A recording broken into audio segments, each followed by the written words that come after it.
할렐루야. 네, 오늘 진노의 일곱 대접, 지난주에 이어서 두 번째 시간. 지난주에 우리가 첫째 대접부터 시작해서 셋째 대접까지를 살펴보았습니다. 오늘은 넷째 대접에서 여섯째 대접까지를 살펴보고자 합니다. 일곱째 대접이 분량이 많기 때문에 따로 다음 주에 마지막 일곱 번째 대접에 대해서 살펴보겠습니다.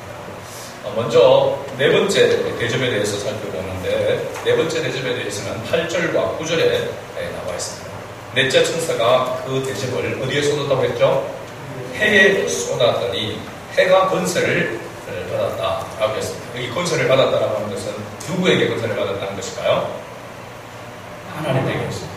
천사 하나님에게서 권세를 해가 권세를 받은 결과로 그 불로 사람들을 태웁니다. 그러니까 사람들이 크게 태움에 태워진지라 라고 이렇게 말하고 있습니다. 저는 간호사들이 태움 때문에 그만두는 경우가 많다는 얘기를 매스컴을 통해서도 또 실제로 근무하고 있는 또 한의한테도 이렇게 듣습니다. 근데 이 태움이 성경에 있는지는 이제 알았습니다. 이게 오늘 본문에 태움이 이렇게 나오죠. 그래서 제가 태움이 구체적으로 어떤 것인가 어학사전 이렇게 찾아봤습니다. 보니까 정신적, 육체적으로 괴롭히는 악습을 이끄는 말로 영혼이 죄가 될 때까지 태우고 태운다. 이렇게 되어 있습니다. 영혼이 죄가 될 때까지, 육체도 아니고 영혼이 죄가 될 때까지 태우고 태운다. 완전히 태운다라고 하는 그런 참으로 안 좋은, 옳지 못한 그런 악습이다라고 하는 생각이 들었습니다.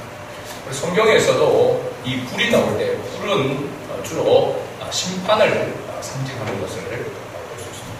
대표적으로 보면 소돔과 고모라가 유황불로 멸망을 당했던 것을 우리가 볼 수 있습니다.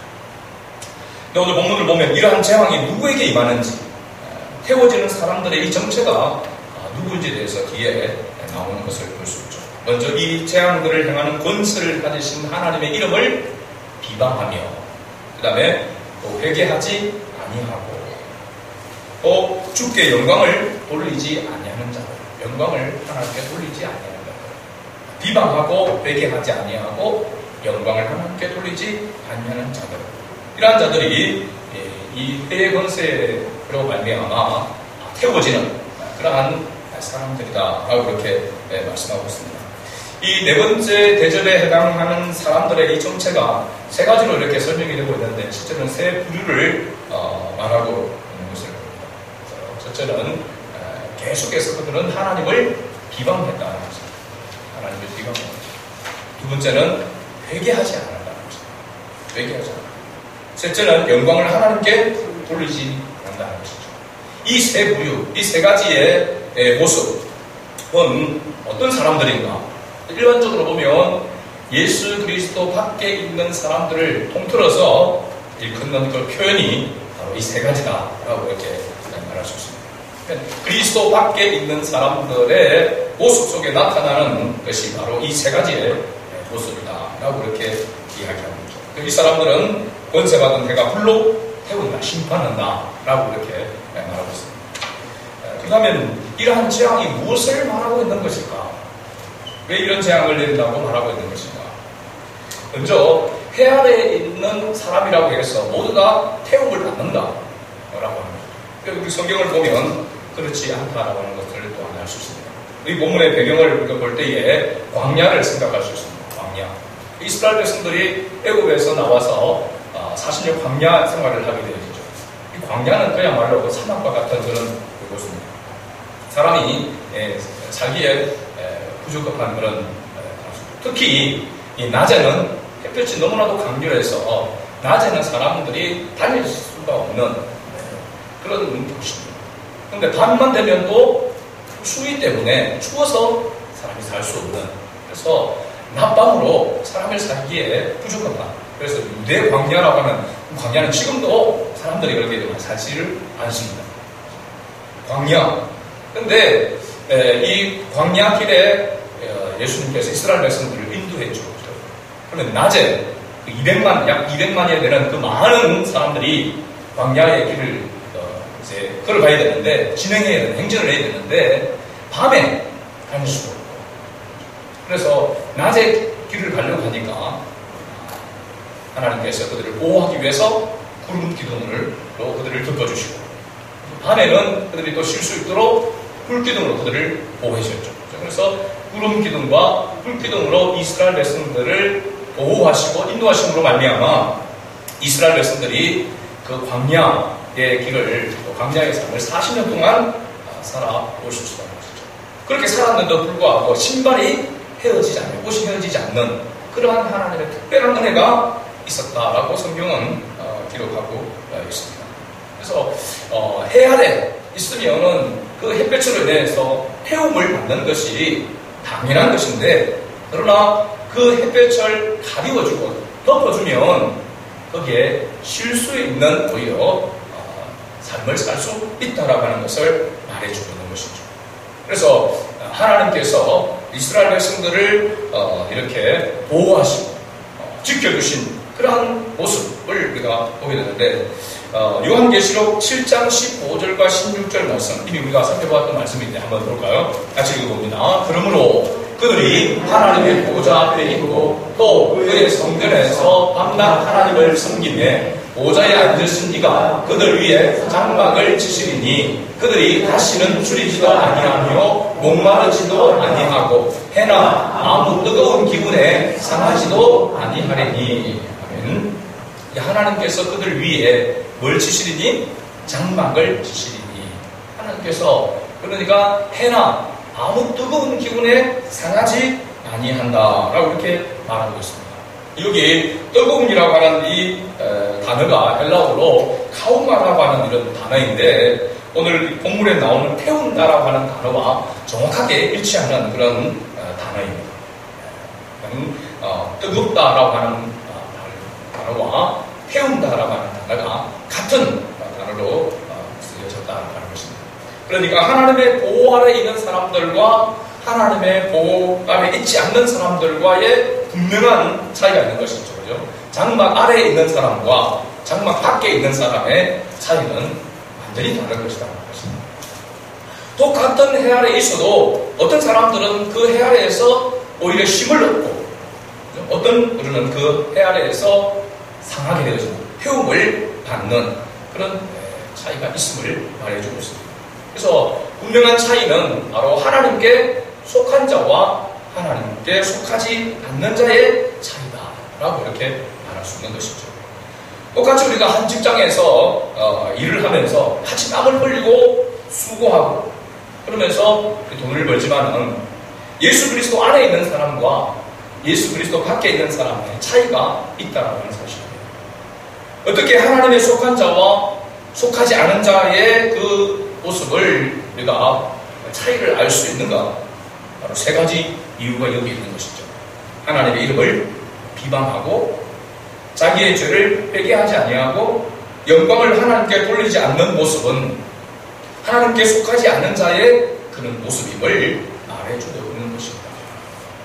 그러면 반대로 하나님께 속한 자는 하나님을 비방하는 것이 아니라 하나님을 찬양하고 하나님께 감사하게 되는 것입니다. 회개하지 않은 자가 아니라 자기의 죄를 깨닫고 주님 앞에 겸손히 엎드리게 되어지게 되고, 교만한 삶이 아닌 겸손한 삶을 살게 되는 것이고, 어떤 일에 있어서 하나님께 영광을 돌리는 그런 삶을, 하나님께 모든 영광을 돌리게 되는데 자기가 그 영광을 가로채고 하나님께 영광을 돌리지 않는 그 모습, 이러한 모습들이 이 세 가지의 바로 이유가, 모습이 하나님께 속하지 않는 자의 모습 속에서 나타난다는 사실입니다. 이것을 우리가 염두에 두고 다섯 번째 천사가 대접을 쏟는 것을 살펴봅니다. 10절과 11절에 나오는 말씀입니다. 다섯 번째 천사가 그 대접을 어디에 쏟습니까?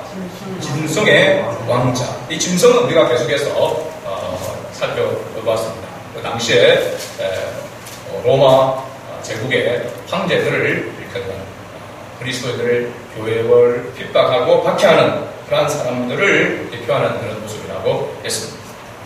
짐승의 왕자의 대접을 쏘더니 그 나라가 어두워지며 그 이후로 사람들이 아파서 자기 혀를 깨물었다라고 이렇게 말하고 있습니다. 이 흑암, 어둠의 재앙은 출애굽기에서 10가지 재앙 가운데 나오죠. 몇 번째 재앙일까요? 네? 6번째. 아닙니다. 네. 피, 개입파, 악도구, 내흑자. 9번째. 피, 개입파, 악도구, 내흑자.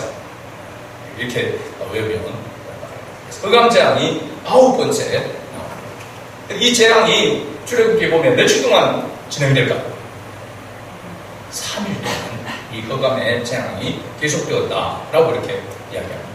그런데 오늘 본문에서 보면 이 어둠의 재앙이 얼마나 고통스러운지 사람들이 자기 혀를 깨물었다고 했습니다.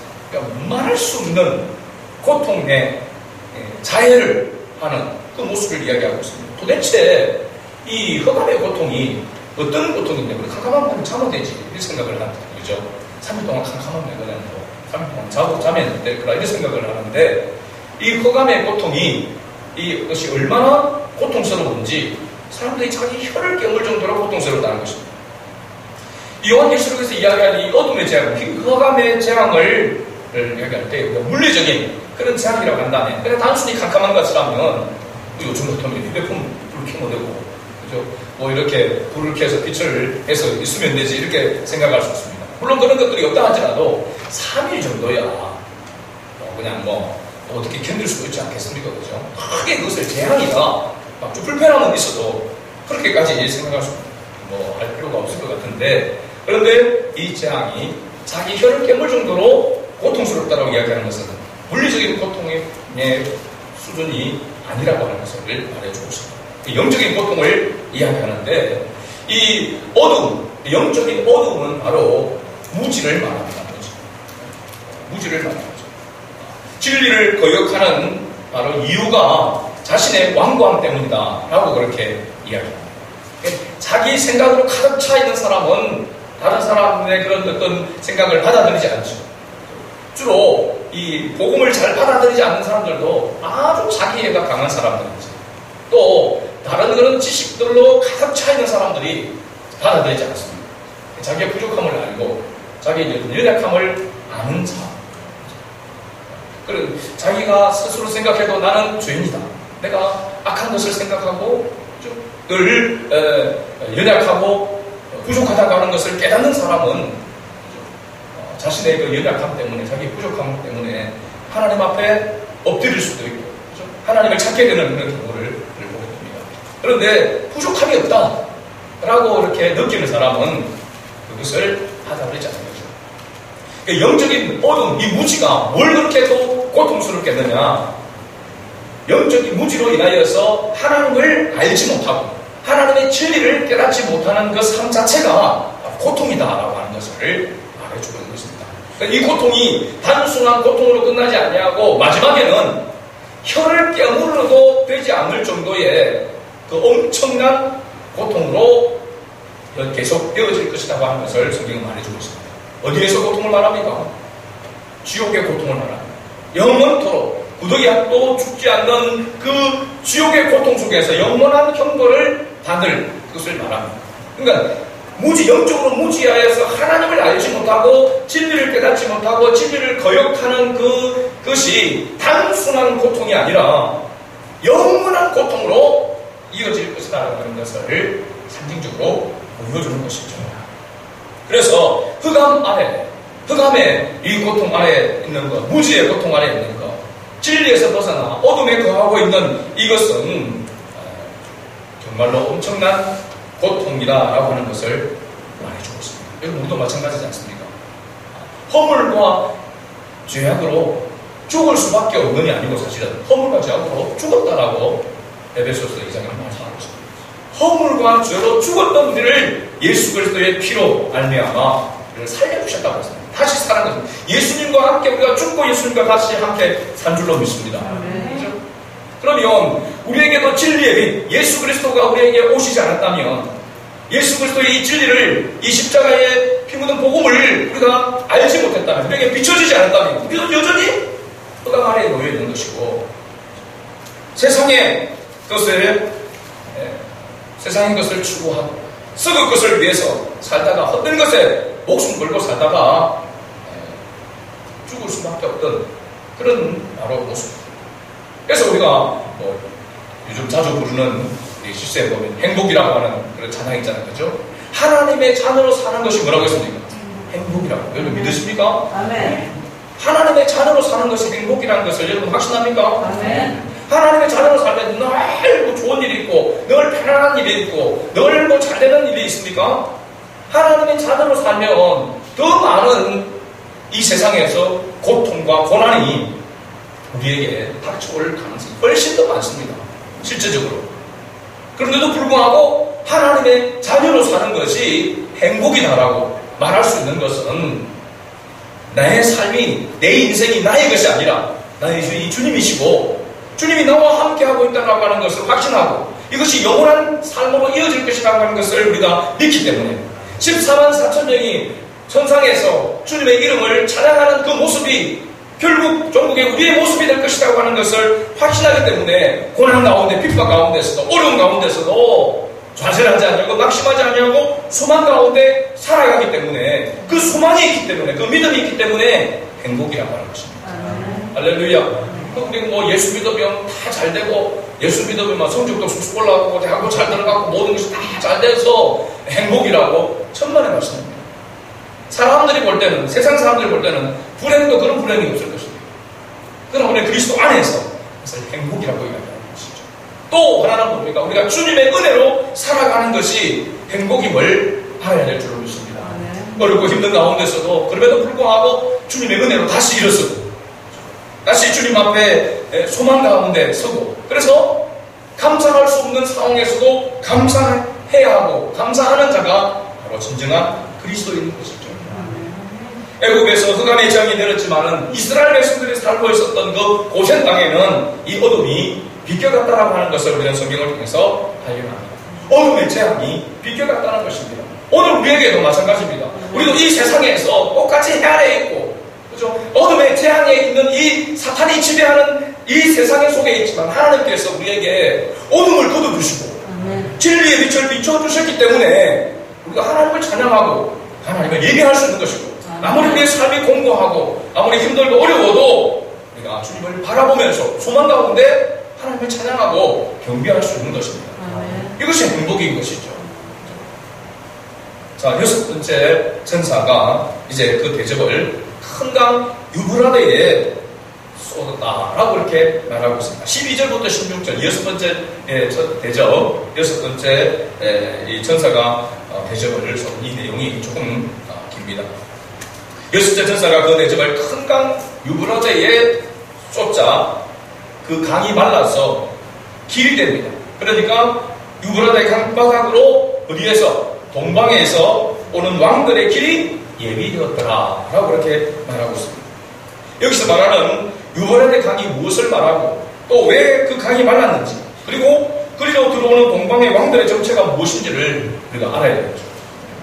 여러분, 이스라엘 나라 전체, 이스라엘 지경, 그걸 전체를 이야기할 때에 많이 나오는 그 표현이 단에서부터 어디까지입니까? 보엘세바까지. 이스라엘이 그렇게 큰 나라가 아니죠.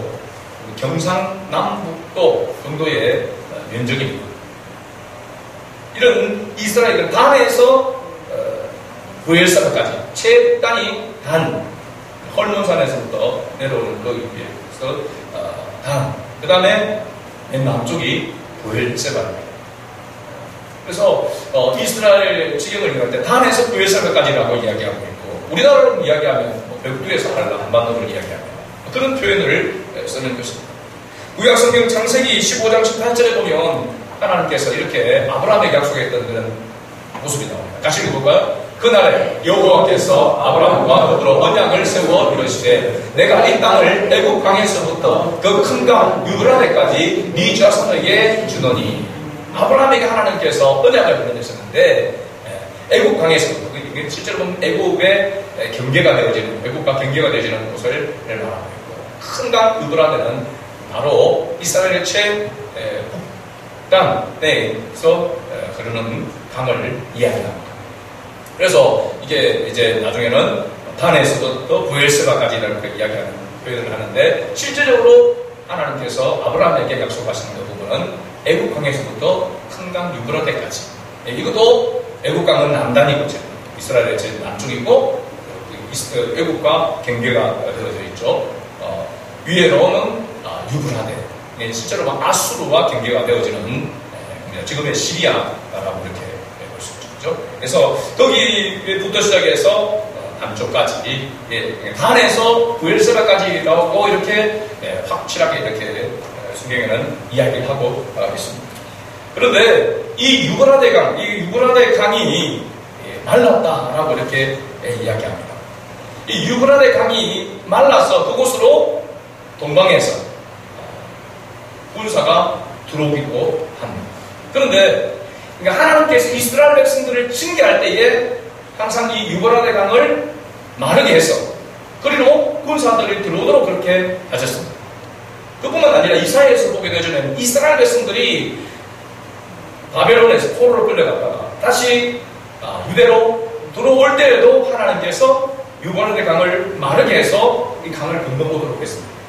그러니까 이 유브라데 강은 이스라엘에게 있어서 징계의 강이기도 하고 또 회복의 강, 징계의 통로이기도 하고 회복의 통로이기도 한 그러한 바로 상징적인 곳이 이 유브라데입니다. 징계할 때는 외적의 장수가 군사들을 이끌고 이리로 들어오도록 그렇게 만들고, 회복에는 포로로 끌려갔던 백성들이 다시 돌아올 때에 강을 마르게 해서 들어오도록 한 것입니다. 오늘 본문 13절에 보면은 또 내가 보매 개구리 같은 새 더러운 영이 용의 입과 짐승의 입과 거짓 선자의 입에서 나오니 라고 이렇게 말합니다. 이 13절에 이야기하고 있는 이 내용은 바로 거짓 메신저를 이야기하고 있습니다. 용의 입, 짐승의 입, 거짓 선자의 입. 여기 보면은 용의 입, 사탄의 그 입이라고 말할 수 있고, 그것이 짐승, 그 짐승은 바로 그 당시 사탄의 대리자로 쓰임을 받았던 그런 황제와 같은 그런 사람들을 말하고 있고, 또 나가서는 거짓 선지자들, 그래도 입을 통해서, 그러니까 다 뭡니까? 거짓이죠, 거짓이. 그래서 사탄을, 마귀를 거짓의 아비라고 이야기합니다. 거짓의 아버지. 거짓이 사탄으로부터, 마귀로부터 오는 것이다 라고 하는 것을 말해주고 있습니다. 그래서 사실 마지막 시대, 이 종말 시대에 실제적으로 일어날 전쟁은 진리의 전쟁이다 라고 그렇게 이야기합니다. 어제 제가 노예고시구에서 장로고시 면접을 이렇게 봤습니다. 장로로 피택을 받은 분들이 노예에서 허락을 받아야 되는데 받기 전에 면접을 보는데 제가 보니까 그 남해 동천교회에 세 분의 피택 장로님들이 이렇게 왔습니다. 그래서 그 중에 한 분은 이미 중국에서 사업을 이렇게 하는 동안에 중국의 청도에 있는 한인교회를 다니고 거기에서 이미 장로로서의 또 거기서 택을 받아서 한 5년 정도 시무를 했던 그런 경력이 있더라고요. 그래서 그분이 이야기하는 그 말씀이 한인교회고 중국이다 보니까 한 1,500명이 모이는 큰 그런 교회였는데, 근데 이 중국에 있는 한인교회가 그냥 초교파적으로 이렇게 성도들이 모여드는 것입니다. 사업을 위해서 뭐 여러 가지로 모일 수 있도록 1,500명이 모였던 그 교회인데, 이 교회가 한번 분쟁이 일어나가지고 완전히 뭐 그냥 흩어져 버리는 그런 일을 겪었다라고 이렇게 말씀을 하십니다. 그 이유가 뭐냐 보니까 초교파적으로 그러니까 이게 기준이 없는 거예요. 말씀에 기준이 없어요. 중구난방이 좋다. 거기다가 이단들까지 섞여서 들어와 시작하는 것이죠. 그러니까 교회가 한번 어려움을 겪으니까 풍지박살이 나버렸는데 1,500명이 모이던 그 교회가 얼마 지나지 않아서 완전히 흩어져 버립니다. 그런 어려움을 겪었다라고 이렇게 말씀 간증을 이렇게 하시더라고요. 그래서 제가 생각을 해보니까 교회가 사람들이 숫자가 많이 모이고 사람들이 많다고 해가지고 교회가 참 교회가 아니고 좋은 교회가 아니라는 사실입니다. 물론 하나님의 은혜 가운데서 올바른 신앙의 사람들로 무장되어서 모이는 많은 사람들은 당연히 좋은 교회가 되겠죠. 그러나 아무리 재정적으로 또 여러 가지 외형적으로 화려하고 웅장하고 사람들이 이제 많이 모여도 하나님의 교회는 진리의 기둥과 결합하는 사실입니다. 하나님의 진리 위에 교회가 세워져 있지 아니하면 그 교회는 언젠가는 무너지게 되어 있습니다. 하나님의 은혜와 진리 가운데 서 있다라고 하는 것은 성도들 한 사람 한 사람이 하나님의 진리 가운데 서 있어야 된다는 사실입니다. 그렇게 무장하지 않으면은 어떤 악한 세력들이 들어가지고 거기에서 분란을 일으키게 되어지면은 군지박산이 나는 거죠. 그러니까 실제적으로 보면은 목회자에게 책임이 있지만은 전체적으로 성도는 한 사람에게 동일한 책임이 있다는 사실입니다. 진리로 무장하지 아니하고 진리 가운데 서 있지 아니하면 무너지게 된다는 거죠. 미혹의 세력이 들어오게 되어지고 그러면은 거기에서 이제 어려움이 겪을 때에 목회자파, 장로파로 나누어지고 또 이념 진영으로 보수 진영으로 이념이 가져지게 되어지고 출생 지역으로서 또 갈라지고 이래가지고 그 안에서 교회가 완전히 풍지박산이 났다는 겁니다. 교회는 하나님의 진리로 예수 그리스도의 진리로 세워지는 것이 교회인 줄로 믿습니다. 목회자는 모든 성도들이 하나님의 진리 가운데 서야 하는 것이지 진리를 제쳐놓고 그죠? 교회가 어떤 시스템으로 어떤 프로그램으로 조직으로 움직여져 가는 그런 교회가 건강한 교회라고 말할 수가 없습니다. 그래서 우리 교회도 마찬가지고 여러분 한 사람 한 사람이 하나님의 진리로 무장해야 되고 진리 가운데 서 있어야 되는 것입니다. 제가 도변하면서 제 경험적인 부분도 있지만 그런 문제가 일어났을 때에 어디에 기준을 두어야 되느냐. 우리가 하나님의 말씀대로 하나님의 진리대로 그렇게는 다 생각을 가지고 있지만 실제적으로는 그렇지 못한 경우가 많다. 제 경험으로 볼 때는 교회 공동체에 유익한가라고 하는 것을 기준으로 삼아야 된다. 누가 소리하고 누가 무슨 말을 하고 어떤 일을 할 때에 교회에 유익한가? 교회에 유익한가? 하나님의 뜻 안에서 맞는가? 여러분 때로는 맞는 말이라도 유익하지 못한 부분들이 있습니다. 그러니까 이 맞게 해야 되지만 유익한가라고 하는 것에 기준을 둬야만 자기들 생각을 내려놓을 수가 있는 것입니다. 내가 주장하고 내가 하는 것이 이 교회 공동체를 깨트리게 되어지고 혼란을 일으키게 되어지고 어지럽히게 되는 것이라고 한다면 입을 닫아야 하는 것입니다. 그런 모습들이 우리가 가지고 있지 않고 따지고 늘고 해치려고 그러고 하면은 결국은 자기 주장들을 내쏟아 보면 혼란이 일으켜지게 되는 것입니다. 흩어지게 되는 것입니다. 그 속에는 거짓이 결국은 난무하게 되어지게 되죠. 그래서 결국은 교회 공동체가 흩어지게 되는 그런 역사가 일어난다. 그건 사탄의 공작박해입니다.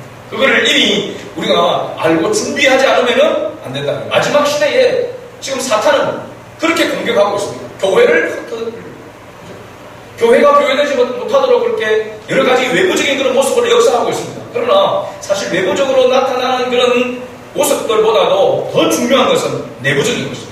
우리 안에 우리가 하나님의 말씀의 가치로 무장하여 있지 아니하고 하나님 중심, 말씀 중심으로 서 있지 아니하면 감정에 의해서 어떤 진영에 의해서 어떤 관계에 의해서 무너지게 되는 것입니다. 저 사람이 나와 그렇게 관계했는데 그 관계를 어떻게 할 수가 없어서 무너지게 되어집니다. 하나님의 진리의 말씀 가운데 서 있지 않으면 이 귀신의 영에 사탄의 영에 미혹을 받게 되어지고 결국은 무너지게 된다는 것입니다. 그래서 이 마지막 때에 이 마지막 시대에 나타난 역사는 진리를 대적하는 것으로 나타나게 되는 것입니다. 우리 교회가 진리를 무장하고 있으면 외부의 어떤 세력으로 역사해도 교회는 흩어지지 않는 것입니다.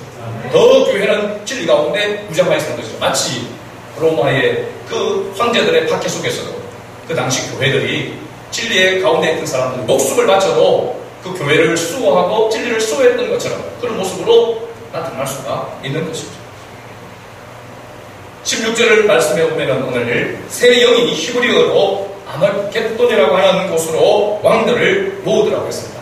지난번에도 이 아마겟돈에 대해서 잠시 언급한 적이 있죠. 그죠? 아마겟돈. 마지막 치루질 바로 전쟁터가 될 것이다 라고 이렇게 이야기를 한다고 했습니다. 보통 세대주의자, 이런 구체적으로 이야기를 설명을 하기는 그렇지만 세대주의자, 휴거로운 자들이 주로 그렇게 이야기합니다. 마지막 때의 전쟁터가 바로 이곳이 아마겟돈이 될 것이다 라고 이렇게 이야기합니다. 근데 히브리어로 정확한 음력을 이렇게 보면 이 아마겟돈이라고 하는 이 단어가 하르느깃도라고 하는 하르느깃도, 이 두 개가 합성이 되어져서 만들어진 단어가 아마겟돈입니다.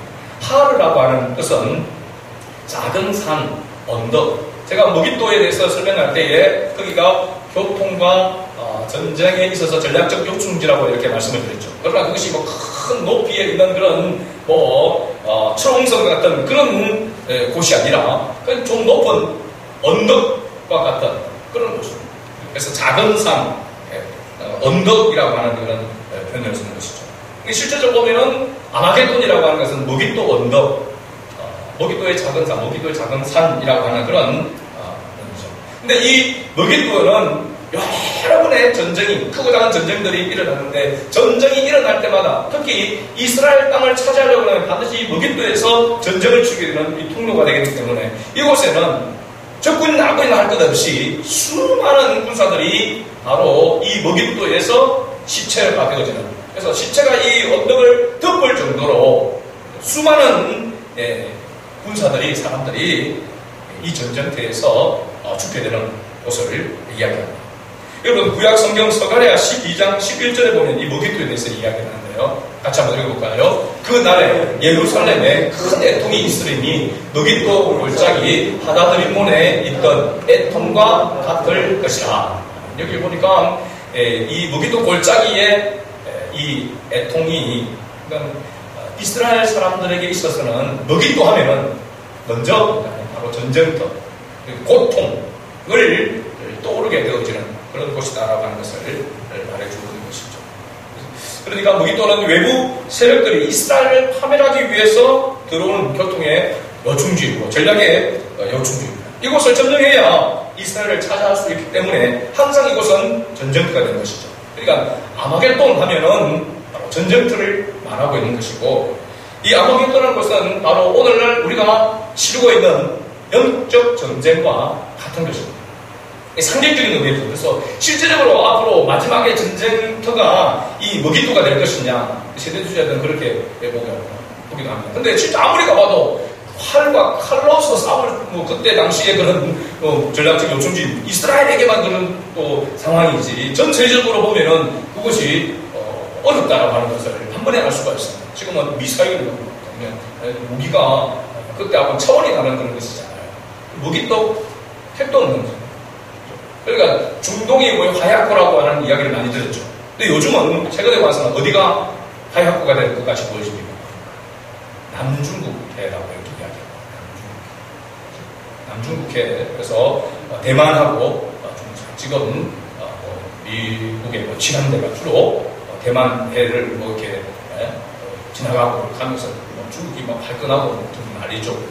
군사적인 그런 좀 대치 상태에 아주 민감한 곳이 바로 이 남중국해라고 이렇게 얘기합니다. 얼마 전까지만 하더라도 남과 북이 대치하고 있는 이 한반도가 마지막 무깃도가 될 것이다 라고 그렇게 이야기했습니다.